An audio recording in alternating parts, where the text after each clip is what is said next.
Welcome, BMP Nation, to another episode of the Base Marriage Podcast. This one might be kind of quick today, but we'll see. I want to thank you all who have subscribed to this podcast or my YouTube channel. Thank you for subscribing. It tells me that you enjoy what I'm putting out. This morning, I saw a tweet from a Dr. Taylor Marshall. LGBTQ plus identification in U.S. rises to 9.3%. Bisexual identification, most common, younger adults most likely to identify as LGBTQ+. That's the headline of this article. So the Art of Purpose on Twitter says, what's the number one reason this is happening? Dr. Taylor Marshall responds with 4 things. First, lack of fatherhood. Second, divorce. Third, pornography. Fourth, vaccines, nutrition. Okay, let's talk about the lack of fatherhood thing and zoom out a little bit. When you're talking about this particular population, you have to look upstream of what you think is the problem. Lack of fatherhood is a very convenient thing, but what does lack of fatherhood mean? Basically, the United States was a high-trust society for a very long time. Many people still believe it's a high-trust society, but the reality is it's a low-trust society. It does not warrant the amount of trust that people give to it because there are malicious actors within our country, within our society, who are intentionally working to get children hooked into the LGBTQ plus mindset. But they know that they can't just do that with strong fathers, strong parents. The feminist revolution was a thing that was upstream of kids identifying as LGBTQ. Okay, it was to invert the family dynamic. So women are now lusting for power in a really clear way with the feminist revolution. The feminist revolution didn't happen organically either. There were certain awkward people who orchestrated this on purpose in order to bring about a whole lot of social change for the worse in the United States. So in that, there were a tremendous number of psychological tools and manipulations that were used against men in this. They were rewarded for being supportive of it, and they were punished for being in opposition to it. They were punished by their own wives, by their churches, by their priests, by a whole variety of people. So it was a psychological breaking down of men to accept the feminist revolution. And it did not seem that the traditional marriage dynamic or the traditional marriage model of the husband as the head of the household was being taught in the Catholic Church anymore. Doesn't seem like it was being taught anywhere. It was taken for granted because people lived in a high-trust society. They believed that everyone around them was acting in goodwill, with good faith.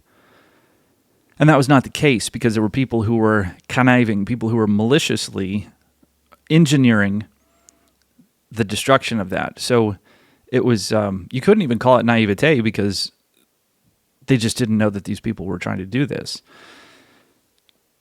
So lack of fatherhood is too general and it doesn't address the problem.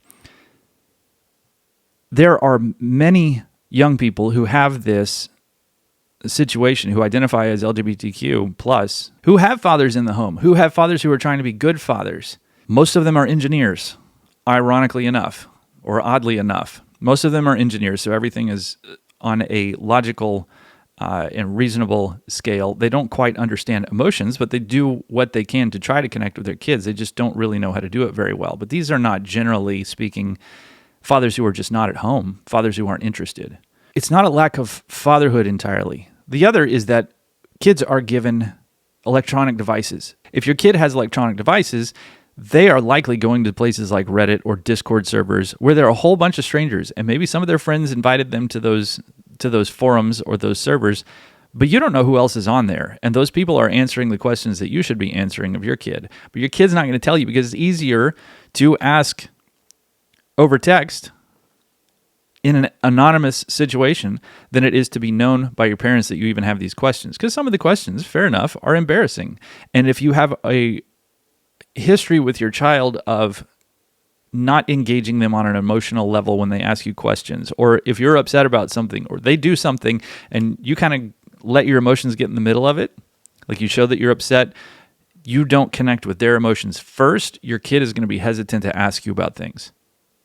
But a lot of times, the husband and wife make decisions together. They're the co-equal heads of the relationship. So they sit down and they talk about it, and mom says, well, she wants a phone, and he says, well, I don't think that's a good idea. And then they talk about it and they come to a compromise, which essentially ends in, okay, she can have it, but if we find out she's doing anything bad, then we'll take it away. But then they end up not taking it away, or they take it away for a week or 2 weeks. But by that time, the damage is already done because the child is indoctrinated, brainwashed into what they're finding on Discord and on Reddit. Dad knew in his gut, in most of the cases I've worked with, dad knows in his gut, this is a bad idea. This kid shouldn't have the phone. But mom doesn't, because women do not understand threats. They don't understand the dark, predatory nature of other people.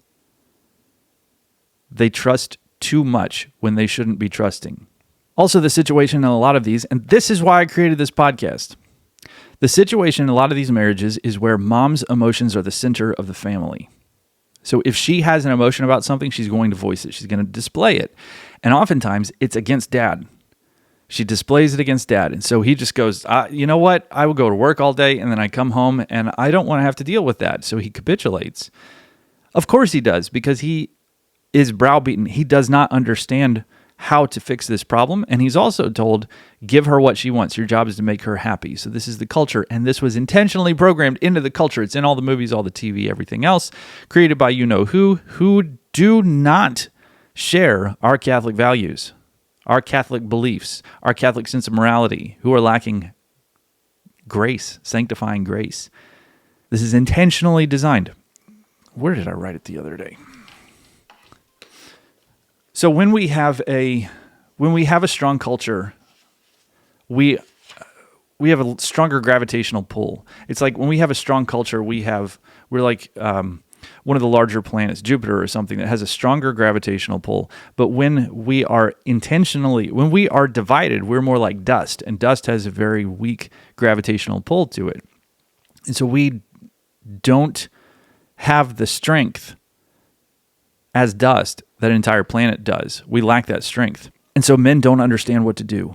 We're isolated. We don't understand that gravity. So men are rewarded for being supportive, even to the detriment of their wives and children.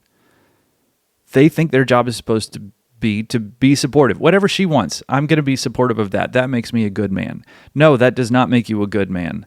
You're giving up your judgment for her judgment, which is usually not that great. She says, I want this.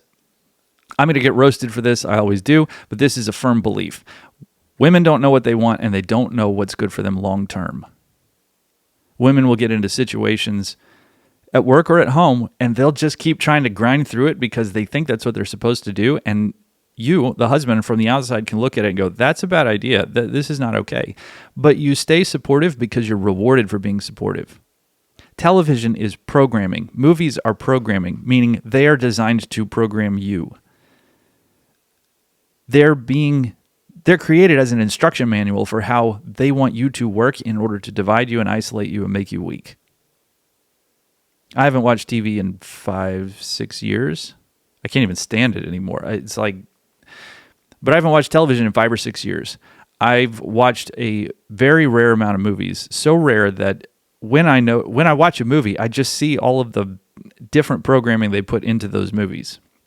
The highly unrealistic situations, people, the smattering of DEI throughout it, with the unrealistic performances by various people that are lacking in various characters who are lacking the psychological profile to actually execute those particular things. They'd basically make really dumb people do really fantastic things. You know, behind every homeless guy or inside of every homeless guy is a virtuoso just struggling to get out.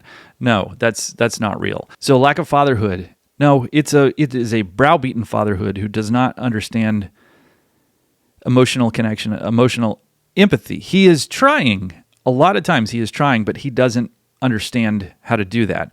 But very much it's because his wife's emotions take up all the space in the home. I have worked with men from teen all the way through, 68, I think was the oldest client that I ever worked with, just on healing trauma. That's what I do. I work on healing trauma. And I give guidance to men. And in all of the situations where the guy that I'm working with, where his dad leaves, and it doesn't matter what the guy's situation is, where his dad leaves, he had the client, the guy, when he was a kid, he had a mom who had something like borderline personality disorder. She was violent. She would provoke him to anger. And dad just went, I'm just going to stay at work because every time I come home, she is nuts. And the dads don't have the tools to understand how to deal with that. So he just stays at work, and eventually he leaves. This is almost as solid as a math problem. If you want a man to leave his family, if you want a man to abandon his family, do the following things, make yourself a burden with your emotions, just flying off the handle, yelling, screaming, withhold affection, all the rest of the things that you would see from borderline personality disorder. Do those things. And he is going to be in so much pain, his mind naturally tries to figure out, how do I get out of this situation? Kind of the similar way as when a man is starving. You go 3 days without food and your mind hears every cricket, every grasshopper, every bird that disturbs a leaf, every leaf that falls from a tree and goes, is that food? Is that food? Is that food? The same thing happens with emotional pain. When a man is in severe emotional pain, his mind is going, is that something that can make it stop? Is that something that can make it stop?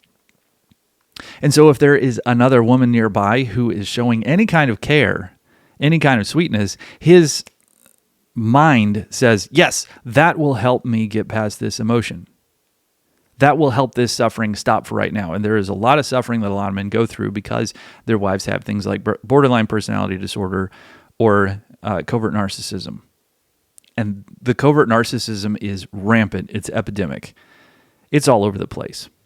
Now, if you understand how to interact with a woman who has that covert narcissism, you can straighten that out, because most of these are just simply they're reenacting behavior that was modeled for them by their mothers or that they saw on television. So you can train that out of them. And that's what this podcast is all about, is teaching you how to interact with the woman who has that covert narcissism, or even that woman who has borderline personality disorder.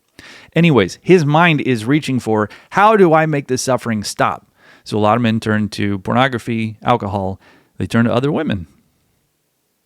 Because they feel like they're going to die. They feel like there's a knife going through their chest and they cannot survive that for very long. The mind is looking for this. Now, a moral man is going to say, no, I can't do this. But it takes a significant amount of faith, of moral fortitude, Sadly, a lot of men don't get the support from the other men that they really need, because they just turn around and say, well, you just need to go home and love your wife. That doesn't work. That's not a helpful thing. A lot of men need really practical steps as to what that means. And if she has borderline, you trying to love her actually backfires and makes things worse, because love is scary to people with borderline personality disorder. They are not operating like normal human beings. They're so catastrophically, psychologically deformed that you trying to love her only makes things worse. You can't love a person out of borderline personality disorder. And when you're trying to go home and love somebody with female covert narcissism, she's not interested in love. She's interested in playing a power game. And so you going home to love her, that doesn't fix it either. Oftentimes it just makes it worse, because you are enabling that power game, and it's getting bigger and bigger and worse, and it just festers and it makes everything miserable. So going home and loving her, that's not a helpful thing to say. That's why I created this podcast. So if you listen to these are the steps that can help you to overcome those things. Pornography.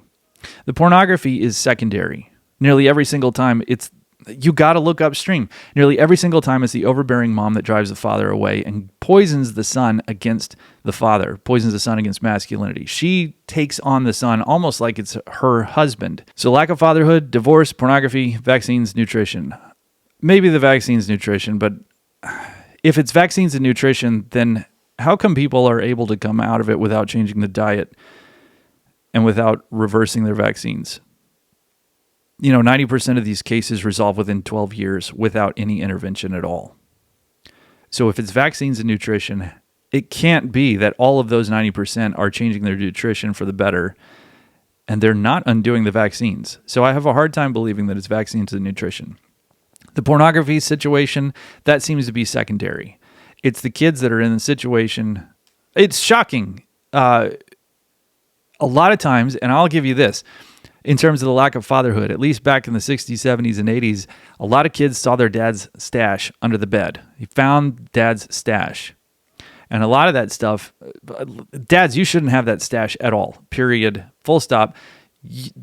That's disgusting stuff, and your kids find it, and it really messes them up.